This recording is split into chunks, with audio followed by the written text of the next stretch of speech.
Hi, I'm Shubhangi and I'm a nutritionist. I work with women to help them cut the struggle around diet and still achieve their goals as sustainably as possible without resorting to any extreme measures. I help them heal the relationship with food and their bodies. If you are watching this video on Instagram, you probably know my approach. If you're not watching this video on Instagram, I sure hope you will follow me on Instagram. I'll link it in the description below.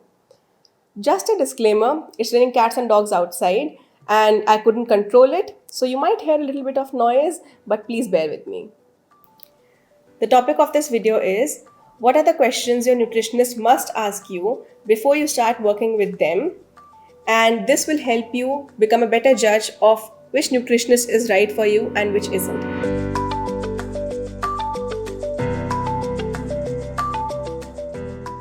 I sure hope this will be followed by a part 2 where we will be discussing what are the first questions you should be asking your nutritionist before you start working with them. But let's just start somewhere. So, the first question is what are your goals? A lot of times I hear horror stories from people who tell me that they went into a nutritionist's office and they just told them to weigh themselves and then they just declared that you're unhealthy, you need to lose xyz amounts of kgs or pounds, whatever you use, in order to become healthy. The problem is weight doesn't give you a complete picture of your health, and even if it did, it's not someone else's job to tell you what to do with your body. Even if you go to a doctor's office or a hospital, they don't straight away pick you up and put you on the table and operate on you unless you're in an emergency room. They don't straight up take you and put you on the table and remove your gallbladder. They ask you, they tell you these are the options, these are the side effects, this will be the payment, and then they'll operate on you. That is exactly what a nutritionist should be doing as well. They should be telling you that these are the problems associated with your current health status and these are the options which we have. What would you like to do? What are your goals?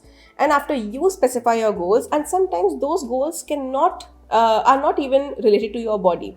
Sometimes those goals can be helping you fix your relationship with food. Sometimes those goals can be educating yourself more when it comes to your family. When it comes to nutrition, you want to learn more in order to feed your family better or just become better yourself. And just imagine you are completely fine, you have a good weight, you just head into a nutritionist office, they tell you that you have 2 kgs to lose, and you get started with that, and your ultimate goal, which was to learn about nutrition, is unmet. So your nutritionist should always be asking you what your goals are. They should be involving you in the procedure, and you should be the one deciding what your goals for your body are. The second question is, what do you currently eat? Now, again, I see a lot of times people come to me with horror stories that say that, that tell me that their nutritionist prescribed them a meal plan, which was the same as their other friends. It was really strict, really rigid, very, very way off compared to what they currently eat. Our goal is not to make you uncomfortable around food or make you feel that you don't know what to do. Our goal is to ease you into the process and make you trust the process and develop habits that can help you throughout the life. So, if a nutritionist is not asking you what you currently eat and straight up giving you a meal plan, that's a big red flag. They should be asking you what you eat and then make small changes and go ahead from there. Now, the third question is, what do you absolutely hate, or what are your allergies, i.e., what can't you eat? Now, this question is very important because a lot of times people go with dietary restrictions. It can be something like celiacs, which is why you have to avoid gluten. It can be lactose intolerance, which is why you have to avoid dairy and dairy products. Or sometimes it can be ethical or religious reasons. For example, you can't eat non-veg, or you can't eat anything which is not plant-based. So suppose you are a vegan. I hear a lot of times that people go into a nutritionist's office and their nutritionist has shamed their food choices and told them that they can't get healthy on that particular diet. The problem is that if there are certain religious or ethical beliefs, we are not here to challenge them. There are substitutes for all kinds of nutrients. And if there are no substitutes, let's say there are no substitutes for vitamin D and I'm a vegan, for example, a nutritionist can't force me into eating non-veg, right? Why would you do that with a vegan person then? Why would you do that with a gluten intolerant person when you know their body doesn't react very well to that? What we will be doing is we'll be prescribing you a supplement in place of that particular food item. It's that simple. Most of the times, even people who eat non-veg, their diets are deficient in B12 and vitamin D3. We still do prescribe them the supplements as well. So their job is to ask you what you dislike, and then accordingly they won't put that in your meal plan. They won't prescribe that particular food to you if you dislike it, or if you can't eat it, or if your religion doesn't allow you to eat it, and not to shame your choices. Now the next question is, what kind of physical activity do you do, and what kind of physical activities do you enjoy? Our job is not to tell you how many hours a day you need to work out. We can give you certain guidelines. We can tell you what kind of workouts you should do, how you can plan your workouts. But ultimately, if you don't enjoy those workouts, there's absolutely no point in doing those workouts.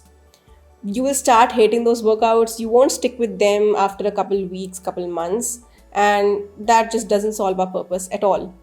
We will be asking you if you have any physical conditions which don't allow you to do a certain workouts, if your time doesn't allow you to do certain workouts, if you don't like to do certain workouts, and then we'll sit down with you, we'll help you decide what kind of workouts you can do, how much duration you need to do them in, how do you go ahead from one workout to the other workout, or if it's beyond our scope. For example, a lot of times workouts are beyond my scope, and I will only suggest you to see a personal trainer because they are more qualified, they have experience, and they can guide you better. So our job is to sit with you and understand what you can afford to do, what your body can allow you to do, what time allows you to do, and then you can go ahead from there accordingly. Our aim is not to make you hate workout and treat it like punishments. The next question is, how do you want to measure progress? Since you are the one who set the goals, we also should be asking you what makes you motivated, what keeps you motivated, what are the ways you'll measure progress. For some people, it will be weighing themselves. Some people, it will be fitting into some kinds of clothes, checking the progress with fittings.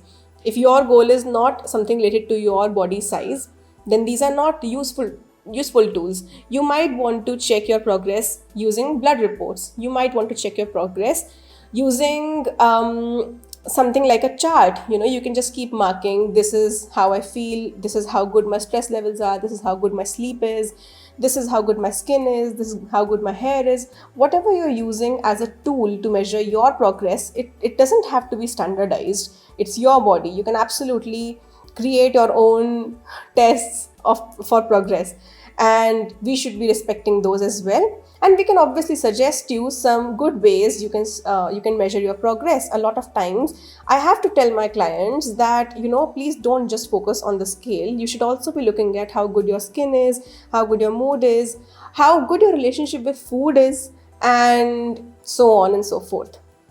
So this is a question they should be asking you. The next question is, what have you tried before and what hasn't worked out for you?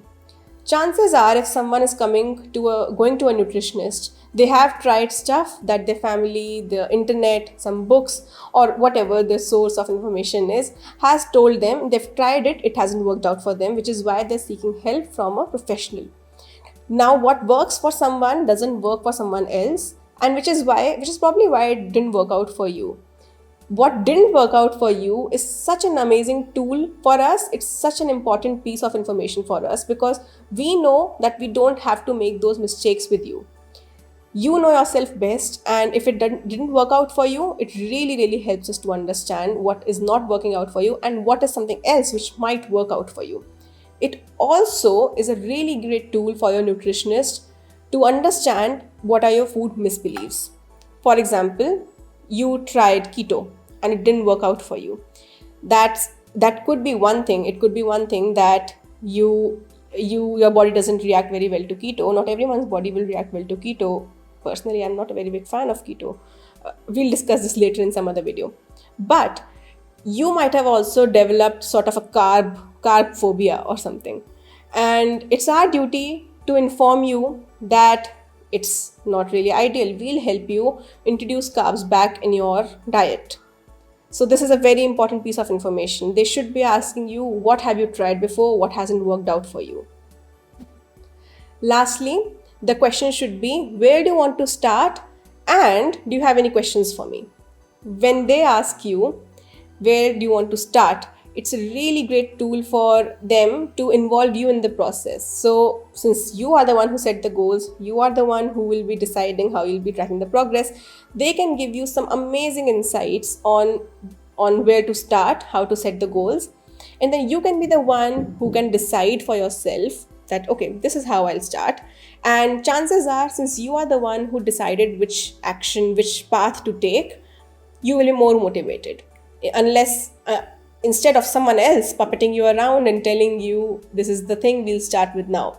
So you can set weekly goals, monthly goals. They can help you break down that big goal into small goals, and then you can start working on those goals from there.